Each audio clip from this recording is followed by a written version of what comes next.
मुंगेर जिला निबंधन कार्यालय में बरसों से जमे कर्मियों तथा दलालों से साठ गांठकर भूमाफियाओं के द्वारा अभिलेख गायब करने का एक सुनियोजित रैकेट चल रहा है। उपयुक्त बातें एनसीपी के प्रदेश महासचिव सह प्रवक्ता संजय केसरी ने 2 नंबर गुमटी के पास आयोजित धरना को संबोधित करते हुए कहा। उन्होंने कहा कि 6 मार्च को भी भूमाफियाओं और दलालों के साथ साजिश कर 1918 के जिल्द संख्या 26 के जिस पन्नों को फाड़ा गया था वह किसके जमीन का दस्तावेज था, इसकी गहन जांच के बदले मामले को दबा दिया गया। एनसीपी नेता संजय केसरी ने कहा कि घटना के दिन का निबंधन कार्यालय का सभी सीसीटीवी फुटेज को सार्वजनिक करते हुए सभी कर्मियों के मोबाइल का सीडीआर जांच की जाए। अध्यक्षता करते हुए एनसीपी जिला अध्यक्ष सत्यनारायण शाह ने कहा कि निबंधन कार्यालय में वर्षों से जमे कर्मियों की संपत्ति की जांच के साथ साथ अभिलेखागार के सभी अभिलेखों की न्यायिक जांच होनी चाहिए। वहीं महिला जिला अध्यक्ष संयुक्ता सिंह चौहान एवं जूली शर्मा ने कहा कि 10 दिन के अंदर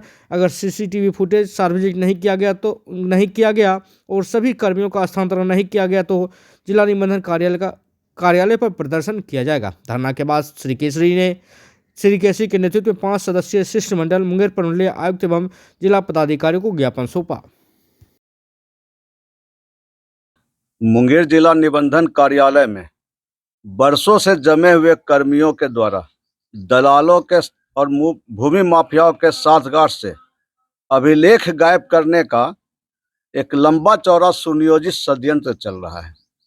पिछले दिनों 6 मार्च को भी इसी तरह 1918 साल के अभिलेख संख्या दिल संख्या 26 के 6 पन्नों को गायब कर दिया गया, फाड़ कर फेंक दिया गया।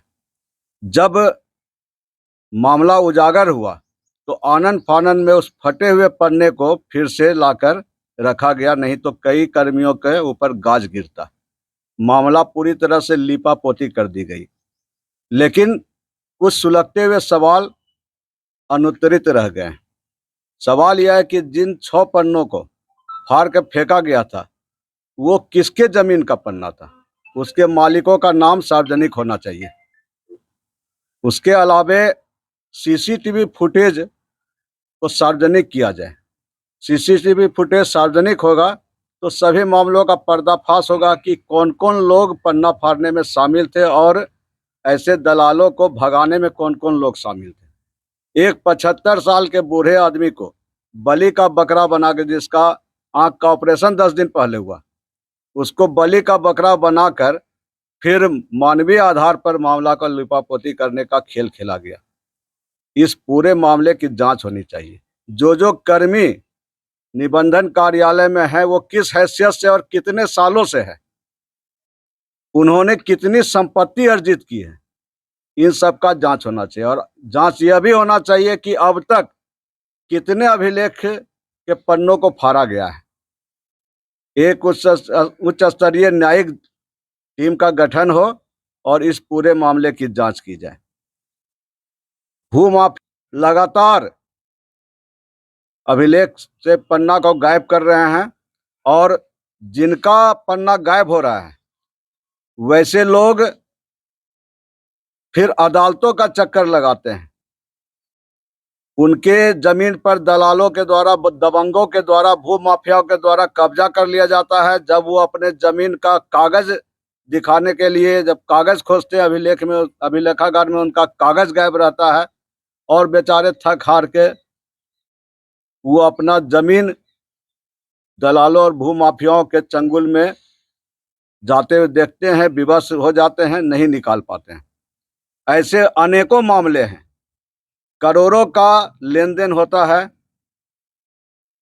हम इस धरना के माध्यम से बिहार सरकार और निबंधन विभाग के प्रधान सचिव, मुंगेर के माननीय प्रमंडलीय आयुक्त और जिलाधिकारी को यह आवेदन देकर अल्टीमेटम दे रहे हैं कि 10 दिनों के अंदर सीसीटीवी फुटेज को सार्वजनिक किया जाए।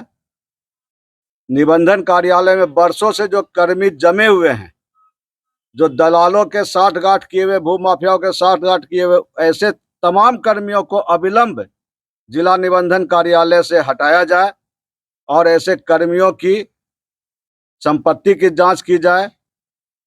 6 मार्च के दिन जिस दिन अभिलेख फाड़ने की घटना हुई उस दिन के सभी कर्मियों का मोबाइल का CDR जांच किया जाए और अगर 10 दिनों के अंदर नहीं होता है तो बाध्य होकर जिला निबंधन कार्यालय के सामने हमें आमरण अनशन पर बैठना होगा। मैं संजय केसरी, प्रदेश महासचिव सह प्रवक्ता, बिहार प्रदेश नेशनलिस्ट कांग्रेस पार्टी।